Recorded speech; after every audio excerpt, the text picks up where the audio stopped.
وہ ایسے نہیں چلتے. خدا مالک کائنات ہے، اس نے اپنے فرشتوں اور اپنے خاص رجال الغیب کو اور اپنے خاص بندوں کو یہ چیزیں عطا کی ہوئی ہیں، اور یہ سلسلے قیامت تک یوں ہی چلتے رہیں گے. حضور علیہ السلام نے فرمایا کہ ان کے انوار سے اہل جم کی آنکھیں چدیا جائیں گی. اور فرمایا، اور پھر اس عالم میں جب حضور علیہ السلام ان کی یہ صفات بیان کر رہے تھے تو حضرت ابو ہریرہ کے دل میں طلب اس قدر شدید بڑھی، کہنے لگے فقلت یا رسول اللہ مرنی بمثل عملہم، حضور مجھے ان جیسے اعمال کرنے کا حکم دیجیے. مرنی بمثل عملہم لعلی الحق بہم، تاکہ میں بھی ان کے ساتھ مل جاؤں. آپ غور کیجئے، ایک صحابی رسول ہے، دور رسالت مآب میں ہے، حضور کے جلوے آپ کے سامنے ہیں اور آپ کا قرب بھی ملا ہوا ہے، لیکن حضور ہی انہیں بتا رہے ہیں کہ آخری دور میں کچھ ایسے بھی ہوں گے کہ جن کا حال یہ ہو جائے گا. تو جب حضور علیہ السلام سے انہوں نے سوال کیا کہ حضور مجھے ان کے جیسے اعمال کرنے کا حکم دیجئے، مرنی بمثل عملہم، تاکہ میں بھی ان جیسے کام کروں، تو حضور نے جو باتیں ارشاد فرمائیں، سامعین آج آپ ان کو معیار بنا کر دیکھ لیں، آپ کو پتہ چل جائے گا کہ وہ لوگ کون ہیں. حضور نے فرمایا یا ابا ہریرہ، وہ ایسے لوگ ہیں راکب القوم طریقا صعبا، وہ ایسے لوگ ہیں جو بڑی مشکل راستے پر چلنے والے ہیں.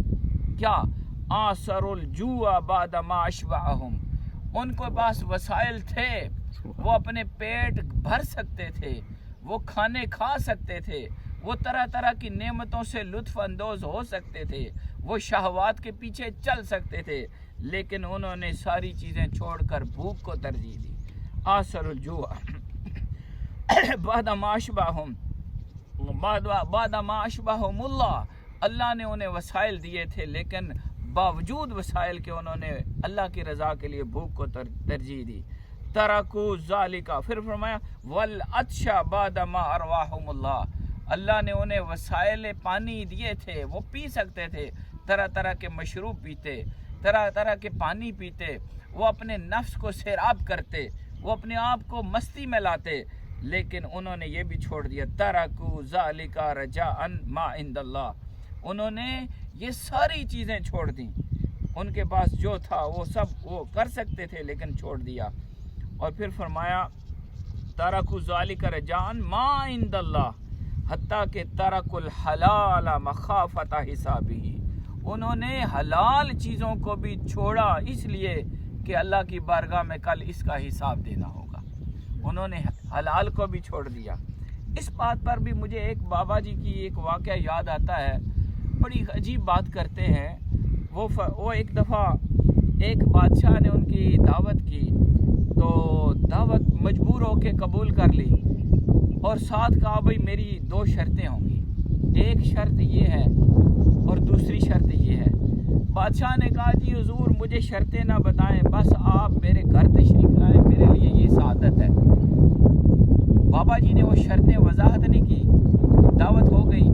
بادشاہ کے گھر جب وہ بابا جی گئے تو طرح طرح کے کھانے تھے اور بڑی نعمتیں تھیں، شرکاء بڑے امیر غریب سب بڑے لوگوں کو بلایا گیا.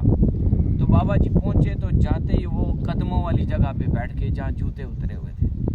تو جو میزبان تھا حیران ہوا، کہنے لگا حضور آپ کا مقام تو وہ سامنے مسند لگائی آپ کے لیے. آپ نے کہا یہ میری پہلی شرط ہے، اگر مجھے اس دعوت میں شریک کرنا ہے میں ادھر بیٹھوں گا. مجبور ہو گیا، چپ ہو گیا. پھر کہا چلو جی کھانا شروع کرو. طرح طرح کے کھانے تھے، شروع ہو گئے. انہوں نے اپنی جیب سے ٹکڑا نکالا سوکھا ہوا اور کھانا شروع کر دیا.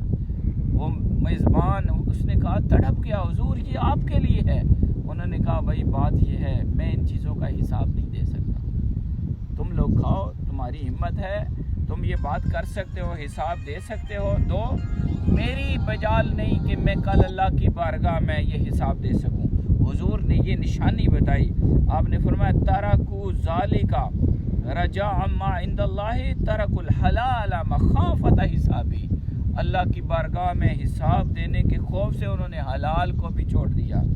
صاحب الدنیا بے ابدانہم، وہ اپنے جسموں کے ساتھ تو دنیا میں ہی رہے، وَلَمْ يَشْتَغِلُوا بِشَيْءٍ مِّنْهَا، لیکن ان کا دل اس دنیا سے علیحدہ رہا۔ اور پھر عجبت الملائکۃ والانبیاء، نبی بھی اور فرشتے بھی ان کے من طاعتہم لربہم، ان کے اپنے رب کی اس طرح کی اطاعت پر تعجب کر رہے ہیں۔ فرشتے دیکھتے ہیں حیران ہیں، انبیاء سنتے ہیں حیران ہیں، یہ کیسے لوگ ہیں۔ پھر کیا ہوا؟ آپ نے ان کے لیے اعلان خوشخبری فرمایا طوبیٰ لہم، خوشخبری ہے ان کے لیے، خوش نصیبی ہے ان کے لیے۔ پھر آپ نے اپنی محبت کا اظہار کرتے فرمایا وَدِدتُّ أَنَّ اللَّهَ جَمَعَ بَيْنِي وَبَيْنَهُمْ، میری یہ خواہش ہے، میری محبت ہے، میری چاہت ہے کہ اللہ ان کو میرے ساتھ جمع کر دے۔